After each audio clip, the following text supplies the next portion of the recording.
Freewheeling, Meredith Oaks. I'm driving the bus today. My friend Jay Januzzi co-hosting Medina on the phones at 88 Road Dog. And yes, even Thurman is here. Our very first intern ever.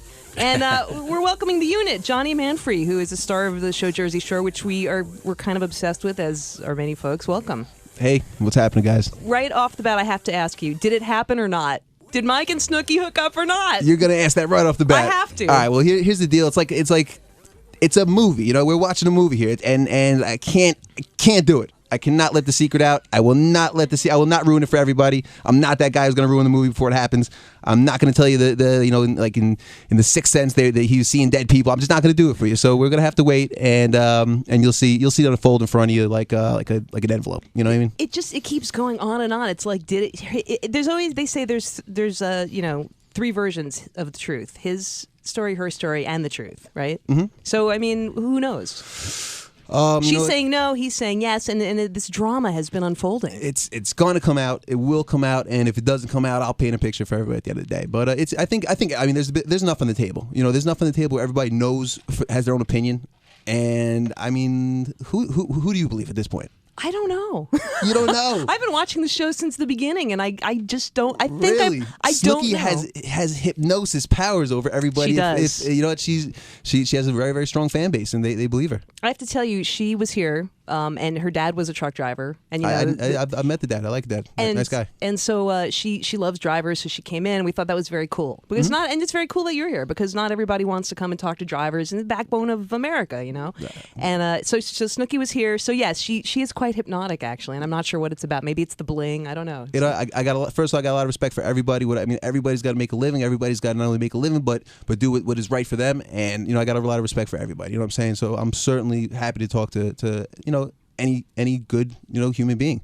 Snooki is possibly hypnotic. I think that she does voodoo and she carries a voodoo doll with her. So make sure not to turn your back on a 4'9" girl. This guy hypnotized a meatball. You know, she's a meatball and she's proud of it. And you know what? And as much as I am the antagonist of Snooki, I'm more or less Snooki's worst nightmare. I wish I was her wet dream. But I'm her worst nightmare. You know what I'm saying? Not. Of course, I don't want anything sexual with Snooki, but I'm saying I'd prefer to be on people's good side. But you know, when the shoe fits, wear it. And I happen to be her antagonist. And pretty much what I was saying is that she, even though she drinks and gets drunk and wasted and whatnot, and I was giving some commentary on the show last night, and I think I know why she is looked up to by so many of these young girls out there. You know, the girl, she's got a lot of confidence, self-confidence in herself. And she owns it. You know, this girl, she's like, I got a UTI. You know, that's something that most people... She said it like 50 times on last night's episode. Like, I pissed myself. You know what I mean? Like this girl straight up, she'll be like, how about the episode before? She's like, my ass is protruding. Her friend's like, what? Dina's like, what's that mean? Like I got banged in the ass, my ass is protruding. It's like, wow. It's like this girl would just own anything. So, you know what? There's a very positive side about that she has a lot of self-worth, self-esteem, and that's, I think, why she is an example to these girls. You know, I think that's why they look up to her. And she does seem to have cleaned up her act a bit. I mean, at least now in the aftermath of the season, she's saying, I'm not drinking anymore. I slimmed down. I'm working on myself. I'm still with Gianni. I mean, so she has at least she seems to have mellowed out a bit. You know what? Everybody matures at some point. Some people take longer. She's still very young. Speaking from my own opinion, I've matured at points and then got back to the party and other times matured more. So it's everybody grows up at their own age, you know. And if she does grow up at this young age, don't forget she's still very young. She's like 21, right? I think she's a little older than that. She's like 23 or so. But however old she is, she's still very, very young. And these days, you know, like 30 is the new 20. Like people don't mature till older. So, you know, to each their own. Well, it has created such a huge bit of drama, and we've been asking listeners. We're asking them today, if you knew that friends of yours were cheating, would you tell the partner who's being cheated on? Why create that drama? That is a really, really good question, and I don't know if you guys could even tell, but I'm pretty much like the reluctant, trying to get my boys back on the show. I'm trying to get Mike's back, and when that went down, I really didn't know exactly how important the storyline was because Italy didn't come out yet, right. So I didn't really know how important this spilling the secret was. You don't know until you see it. If you're like, wow, this is like really important, So at this point, I'm sitting there. I'm like, I don't want to rat out Snooki. I had nothing. Me and Snooki always got along very well, And do I want to rat somebody out like that? That's not in my character. But she first off, antagonized me very, very greatly on that first one when she insulted me. She like assaulted my whole life, went after my whole character. Right in the party where everybody greeted them back people from seem Italy. to forget that she really, really abused me right there, and I have all rights to get back at her, and I didn't even spill the secret at that point. So so there is a secret to be spilled. Of course, there's a secret. We all know there's a secret. You know what I'm saying? There's certainly a secret. You know what I mean? Every detail has been given except my testimony, and the testimony will come. But with that being said, she antagonized me there, and I didn't spill it there. And if someone in real life, if my friend is being cheated on, I think if it's a really good friend, I certainly would tell him if I had no doubt evidence. If it wasn't completely evident, if I didn't have like 100% evidence that I felt like this girl is cheating, I got to tell my boy, I think I'd be a little reluctant to tell until, to not stir up stuff and maybe do my own research and investigation if that was a good enough friend where I would want to invest my time in there. Right, because afterward they might come to you and they found out and said, you knew, why didn't you tell me? There's the dilemma. But then again, they might hate you if you do bring it up they to them. Will and hate it's not you true. for a while. So you really have to be very, very, before you spill beans like that on something, you better have seen the act go down. You better be pretty damn sure. Right, which is what they're saying, Andre. We have the unit here from Jersey Shore, and they're saying you were there, you saw it. We know a lot of it is in the editing. How much different is what we see on TV from what is actually going on in that house, at the clubs, everywhere? You know what? It's pretty close to the actual. It's pretty close to the actual. There's not a great deal of difference, but there's some things that they don't include in there. You're filming hundreds and thousands of hours, and they could only show, we're talking about like 12 hours for the whole year, or even less than that. So there was some really, and then like something that I was personally involved with. I'll speak from my perspective of a fight that, a couple fights I was involved with, they couldn't show that. And I'm assuming why they didn't show it. We don't talk to the editor, no one talks to the editors and say, hey, why didn't you show this? What I'm saying? What I'm assuming is that they didn't have legal, paperwork signed by everybody in the fights. There's some legal repercussions and whatnot. There's a lot of things that go into it that leave them open for a lawsuit. So, but for the main storylines, they're giving a good deal of what's going on. The most important things they're certainly focusing on. So everything that there's cameras in the smush room. It's just bizarre to me. It's like you see everything that's going on. There's cameras everywhere. I mean, they've why that show is so successful is the characters are so exciting and so different, and the producers are awesome. I'm not a huge reality TV person, but I love Jersey Shore, and I think it's because they're likable as people. Most of them, anyway. They're keeping it real for the most part. At least the first season, they're certainly keeping it real. They're different. And here's the thing. Let's. I'm going to give you guys all a little. I've put a lot of thought into this and why reality TV works like this. Why everybody's so addicted to Jersey Shore. For example, is this: any reality TV show you watch, like more than 3 episodes, you're hooked. You are just hooked on it. So if there's enough buzz around a reality show, like when Snooki got punched in the face, or these odd characters from Jersey, and just. You watch 3 episodes, you're hooked, and it just so happened that enough people watched 3 episodes and were hooked, especially in that young age group. It appeals to a very, very large, MTV audience. What do you think of the mayor of Hoboken banning the spinoff of Snooki and JWoww? Snooki's on TV. Not only is she sticking pins in her unit doll, her voodoo doll on TV with all over the place, but she's really down on the mayor of Hoboken. She's like, oh, you shouldn't be worried about me. I'm young. We're partying. We're doing. But really, the mayor of Hoboken didn't want the fights that were going on. Didn't want that happening in her city. But what do you think? Was that his whole, opinion? That was the reason. That was her opinion. There, yeah.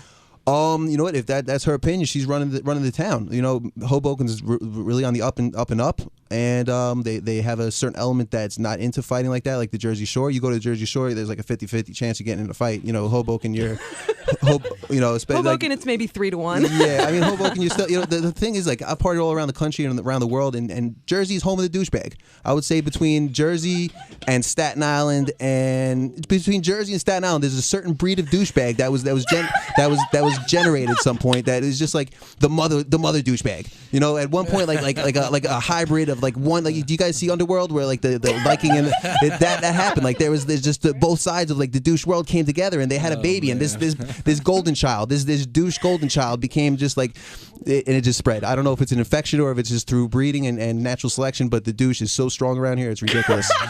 Are you from Jersey? Yeah, I'm from Jersey. So you know from whence you speak. I know all about the douche, and and when in Rome, you know do what the Romans do. When in Jersey, you are a douchebag. If you want to get ass, you're hanging out at the club, you're not a douchebag. Good luck. A Jersey Shore, you better go with some abs, hanging out of your outfit. You know, wearing as little clothes as possible, big hair. You know, back in the day with this bling. Now I guess it's less bling, but like you better have some bling in your step. You know, you better be douching it up, or it's just you ain't gonna get nothing. You know, you're gonna sit in the corner by yourself. And the girls and the guys are just as likely to fight, so it doesn't matter if you're a girl. It's not true. Girls, guys, everybody's fighting. Like Seaside is like, you know, you're going up, you're knuckling up. You're feeling like you're in like lockup or something. You're like, wow, like I might be getting a fight at any moment tonight. It's probably next to the most dangerous place next to like a housing project or something. You know, you're walking through a housing project, you're probably pretty concerned about fighting. You're in Seaside, you're probably a little more concerned. We got the unit here from Jersey Shore. So that is a big upside to the fact that you're all in such great shape and you work out all the time. Of course, you want to look good, you want to feel good, but you're also ready to fight. And you're ready to fight, and it's really how cool you are depends on how many abs you have. And the more abs you have, the cooler you're going to be, and that's what it comes down to these days. So abs and douchiness is the new cool. And tanning, but you're not very tan. No, I backed off from the tanning a little bit. It's really not the most healthy thing for you, and my priorities are in check at this moment. You know, I don't drink either, and I don't tan to a dangerous point. You know, I like to keep a nice color. I don't want to walk around like Casper. You know, but I was doing some spray tanning for a little while, the fake tan, like the spray tan or whatever. And that was good because it's certainly much more healthy for you, but it doesn't give that same like natural tan color. So, you know, I'm confused in the tanning world right now. I got to admit, I'm a little confused, man. I'm definitely a little confused, and it's just you know what? When I do some music though, I do some music, and when I do music, I try to get and I rap. So, you know, like I'm a white dude. So when I do music and I do rap, I try to get as tan as possible in there to get a little flavor in my music. You know what I'm saying? just a little bit. You know what I mean? I got you know, and it's very hard. Like I'm very lyrically inclined. I can write songs very quickly, but actually the process of like spitting it and, you know, having that swag and that flow that's necessary for rapping, that doesn't necessarily come naturally with me. I'm Jewish and Italian. You know what I'm saying? Like I'll strong arm your money with my Italian side, and I'll invest it properly with my Jewish side. But to actually have the swag to rap, I got to get as tan as possible. Let my afro, I got a rough and tough afro puff, and I let that motherfucker fly. Well, that's an Israel now. No, that's the Italian side. That's my Sicilian side. Oh, I got the hat you on. do. Look yeah, at this that. thing is crazy. You know what I'm saying? Like this is, and let me tell you about this rough and tough afro puff. I'm gonna talk about this. I'm gonna get real deep on the subject real quick. Okay. You know, it's like this. When I was young, everybody was made fun of for some reason when they were younger. You know, very, very, very like, you know, everybody has that one little thing that people picked on them for. And when I was younger, my mother would never cut my hair. She would just wanted my flowing, curling locks to be flowing everywhere. And I thought that was like maybe an outsider. You know, I was like I'm different than everybody. Nobody likes me because of my hair. And as I grew up and as I got to know myself more and got to feel more comfortable with my own skin and got my confidence and etc., I went back to the hair and I said, you know what? I'm being me. I'm rocking my hair. You know, I'm rocking my curly hair. I'm rocking my rough and tough afro puff. At that day, back in the day, it might have just been a fro. Now it's a rough tough afro puff. If it's like the Israel and Italian, it's the Israel and an Iro kind of combined. Iro? Yeah, because it's an Italian afro. So it's the Iro. I like that. It's the it's kind of an Iro. I like the Iro, and it's certainly very, very large and in charge. So you're talking about abs. Are you completely ripped? Yeah, I'm pretty shredded. And you're doing some fitness ebook, right? Yes. What I did, I started this book. I was living in Panama about 3 years ago. What were you doing in Panama? Well, my friend married the president's sister. All right, and at that point, I was doing real estate and, you know, and mortgages and et cetera. And the market we saw, me and my partners, we saw a dip going down in the market, which eventually did happen, obviously. But Panama was up and coming. It was beautiful. We had the presidential connect of this third world country, and we're like, well, let's go take over this country and make millions. So we went there. We were smoking cigars with the president. We thought we were like unstoppable.